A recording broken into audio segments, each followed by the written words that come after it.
Es hat angefangen mit dem arabischen Frühling, ist darum gegangen, dass das Parlament im Bundesstaat Wisconsin besetzt worden ist, um Gewerkschaftseinschränkungen zu verhindern. In Portugal war die verlorene Generation, die auf die Straße gegangen ist. In Großbritannien haben zuerst Studierende demonstriert und dann als große Demonstration gegen Sozialabbau gegeben. In Spanien sind eben die Indignados, die Empörten, aufgetaucht. In Griechenland sind dann die Platzbesetzungen zusammengefallen mit allgemeinen sozialen Bewegungen, wo es um soziale Einschränkungen geht. In Israel sind die Plätze besetzt worden, um gegen die Wohnungsnot zu demonstrieren. In London hat es Krawalle gegeben im August.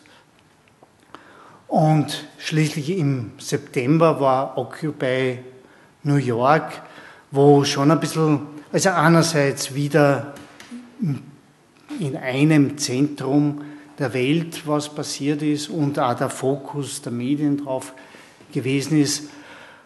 Wo man aber jetzt sagen kann, es gibt sowohl Resonanzen, also Occupy war beeinflusst vorher von den Indignados, vom arabischen Frühling und umgekehrt hat es auch wieder Ausstrahlung gegeben. Die Wohnungsfrage, die Frage des sich irgendwo Treffens in soziale Zentren, das hat sich auch im Zusammenhang mit den Bewegungen immer wieder gestellt. Also es war umgekehrt, also zumindest in Europa, glaube ich, kann man sagen, dass Hausbesetzungen, die manchmal von radikalen Gruppen, manchmal breiter waren, die größeren Bewegungen beeinflusst haben und umgekehrt ist in Spanien ist es weiter passiert, dass es Kampf gegen Delogierung und dezentrale und weniger spektakuläre Kämpfe sozusagen als Fortsetzung von den Bewegungen gibt. In Hamburg hat es seit 20 oder jetzt sind es 23 Jahre keine Hausbesetzung mehr gegeben.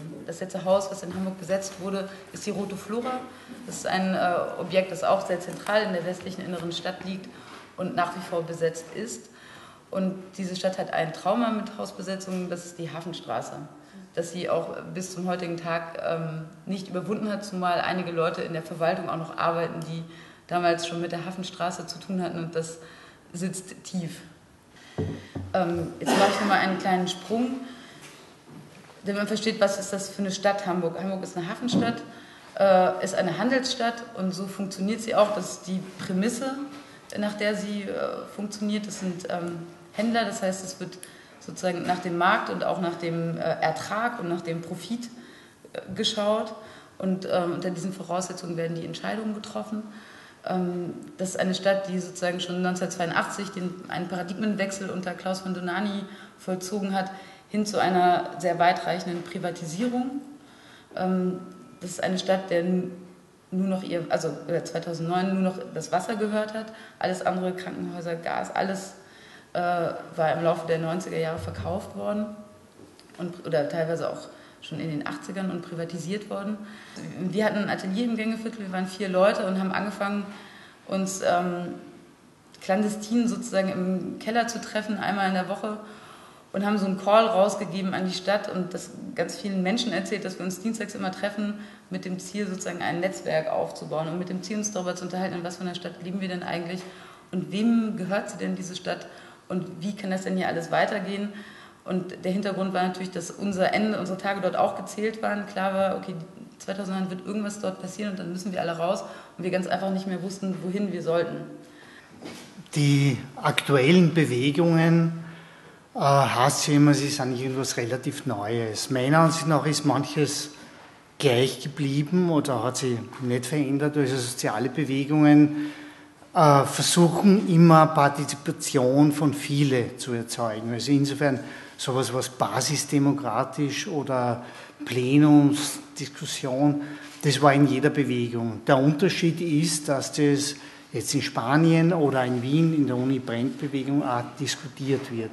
Es war eben keine klassische Bewegung, das heißt, es sind nicht linksautonome Gruppen, die sich zusammengefunden haben und gesagt haben, wir müssen ein Symbol setzen gegen diesen Staat oder gegen dieses System, weil wir lehnen das ab, sondern dass es sozusagen ein ganz buntes Spektrum an Leuten sich in diesem Keller zusammengefunden haben und das geht von vom Architekten über Stadtplaner, über Arbeitslose, über Künstler, über Linksautonome, saßen alle am Tisch, die sich zum großen Teil alle vorher nicht kannten und haben diesen Plan zusammen auselaboriert. Man hat Nein gesagt, ganz klar, und natürlich war quasi der Feind die Stadt, weil die sich unmöglich benimmt und weil sie so viele Sachen macht, die sie nicht kann, statt dann mal loszulassen und mal abzugeben und mal einzusehen, dass die verantwortungsvolle Bürger auch hat, die durchaus in der Lage sind, irgendwie entsprechend zu handeln. Und das muss man ja Leuten begreiflich machen.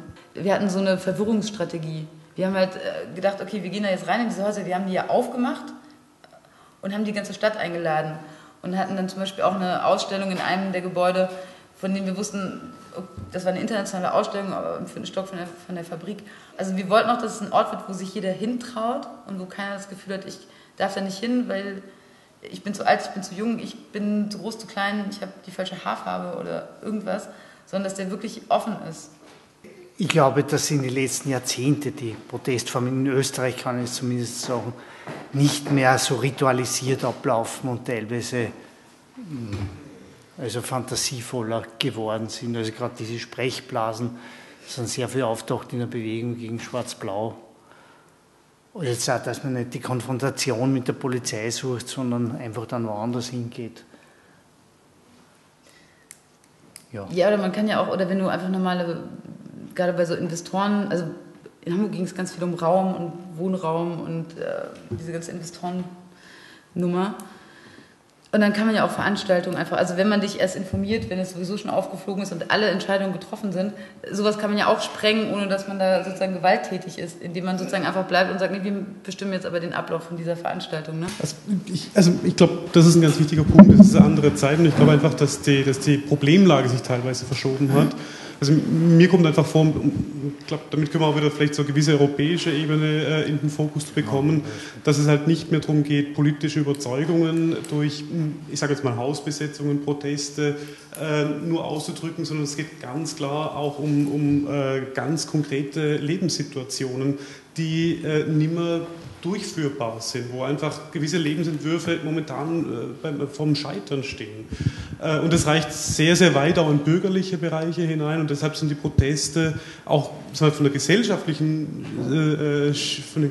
Schichten her ganz anders gelagert als in den 70ern, 80ern. Ich meine, wenn man heute sich anschaut, wer in Spanien auf der Straße ist, das sind nicht die in den 70ern und 80ern auf der Straße waren. Das sind Menschen, die keine Zukunft sehen, die keine Perspektive mehr haben. Im Prinzip geht es so weit, dass auch ich sag mal, Bürger, die quasi nicht groß jetzt von solchen Dingen tangiert sind, auch das Gefühl bekommen, übervorteilt zu werden von gewissen Mächtigen, von gewissen Machtstrukturen. Ich meine, ich erinnere hier nur an Stuttgart 21, wo quasi wirklich neben natürlich auch Linken und Autonomen, aber schweres noch reiches Bürgertum auf der Straße war, die quasi Mitsprache eingefordert haben in ganz entscheidenden stadtpolitischen und stadtarchitektonischen Fragen. Und ich glaube, dass einfach einerseits durch die Prekarisierung eine ganz andere soziale Lage herrscht und dass das aber schon auch stimmungsmäßig auf weitere Schichten übergreift. Also ich glaube, insofern sind die Vergleiche mit den 70ern immer nur, die hinken so ein bisschen vielleicht im Moment. Man hat auch gemerkt, dass irgendwie sozusagen dieses, okay, dann gehe ich halt in die Politik und verändere es von da, dass das nicht funktioniert. Und deswegen versuchen ja Leute heute zu sagen, ey, ich bin ein Bürger und ich bin, was auch immer ich bin, das will ich auch bleiben. Aber so geht's nicht. Und es braucht einfach Gegenkonzepte und es braucht einfach Orte und dann bitte auch zentrale Orte, wo Leute sich treffen können und sich genau darüber austauschen können. Und überlegen können, ey, wie geht's denn eigentlich jetzt hier weiter? Was aber das Wichtige ist, und das möchte ich nur betonen, und wo kann man das im Gängeviertel auch feststellen, ist eben diese gegenseitige internationale Beeinflussung, die internationalen Kontakte.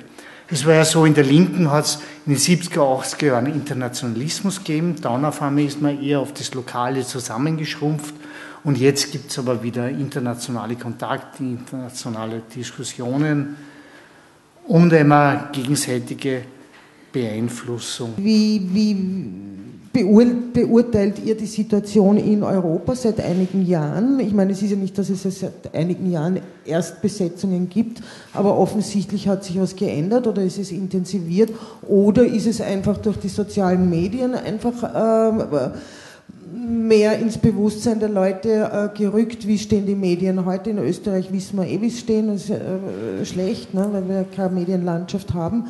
Aber allgemein in Europa gibt es da mehr Solidarität, auch bei euch zum Beispiel. Wird das jetzt gehypt und wird aufgrund dessen nächstes Jahr niemand mehr darüber reden, weil das ja auch Thema einer jeden Dokumenta, steirischer Herbst oder was auch immer, weil sich jetzt auch die Kunst, sage ich mal, dessen annimmt, sicher auch die Literatur, das Fernsehen, der Film, wahrscheinlich gibt es in einem Jahr irgendwelche Actionfilme über Besetzungen oder was, ich weiß es nicht. Ich meine, kann man es weiterhin ernst nehmen? Wird einmal was wirklich dabei heraussehen? Wird eine politische Emanzipierung daraus hervorgehen? Oder bleibt es jetzt bei dem, was es ist und in ein paar Jahren interessiert es wieder niemanden? Kann man da irgendwie was abschätzen? Also wenn ich jetzt was abschätzen würde, wäre das sehr gewagt. Also auffällig ist natürlich schon ein bisschen ein Ungleichgewicht, wo jetzt also in Südeuropa, wo die großen Sparmaßnahmen durch die Troika durchgeführt werden, dass da halt viel mehr Aktionen gibt. Wobei dann auch die Frage ist, was bringt das? Also jetzt ein Freund von mir sagt, er ist völlig enttäuscht in Griechenland. Generalstreiks, militante Demonstrationen, Wahlsiege, nichts hat sich geändert. Also die herrschenden Strukturen bleiben. Und die Solidarität jetzt in die reicheren Staaten ist auch relativ gering.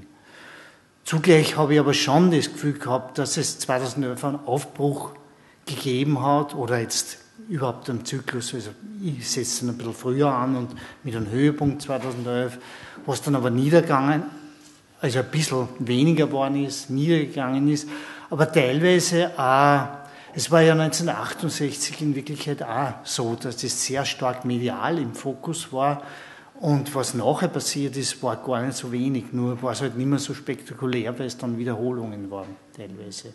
Also ich sehe sehr wohl sozusagen eine Weiterentwicklung und weil da jetzt die Frage Hausbesetzung, Platzbesetzung, natürlich ist ein bisschen ein Unterschied von der Größe oder von der Dimension, aber das Epizentrum ist unter anderem schon besetzt worden, auch um den 15. Oktober, der internationale Aktionstag war, weil man sich gedacht hat, na gut, im Winter auf der Straße ist auch nicht so super. Also, und außerdem geht es ja auch immer wieder um die Wohnungsfrage. Die Indignados haben aus Kampagnen zum Beispiel die Verhinderung von Delogierungen durchgesetzt. Es fängt da an, wieder militanter zu werden, habe ich schon auch das Gefühl. Also jetzt, wo voriges Jahr sozusagen das ganz in Spanien fast ganz abgelehnt worden ist und jetzt, wenn man ein paar Mal welche mit Polizeiknüppel gekriegt hat, dann ist es halt nicht mehr so. Wobei jetzt Militanz immer eine Frage der Mediendarstellung ist. Also ich kann mich erinnern, in Österreich, wenn es geheißen hat, Straßenschlachten, war das, dass wir nicht auf den Deckel gekriegt haben und eigentlich nichts gemacht haben sonst. Diese Parallelen, die man überall beobachtet, ist dass so große, heterogene Gruppen von Menschen sich zusammenfinden und kollektiv sagen, nein. Also egal, ob das auf einem Platz ist oder bei uns sind es halt Häuser, so. Ich glaube dass es da einen sehr großen Unterschied gibt, weil der Fokus ist ein ganz anderer. So. Also der Fokus bei uns ist einfach, diese Häuser erhalten, wir müssen irgendwo wohnen, es muss irgendwie Arbeitsplätze geben und solche Dinge. Und wenn ich einen Platz besetze in Spanien, da ist mein Fokus trotzdem nochmal größer und auch abstrakter. Aber das finde ich halt interessant und das hat mich total fasziniert sozusagen, also sowohl beim arabischen Frühling als auch in Spanien, dass diese Heterogenität an Leuten, die sonst nie zusammen auf die Straße gehen würden. So. Und wann passiert denn das? Genauso wie in Hamburg, wenn die Leute das Gefühl haben, sie stehen mit dem Rücken gegen die Wand. Ich glaube, es passiert noch viel. Also ich glaube, es wird nicht so lustig werden in den nächsten Jahren. Ich glaube, das wird wirklich nicht schön. Aber es wird, glaube ich, ganz interessant.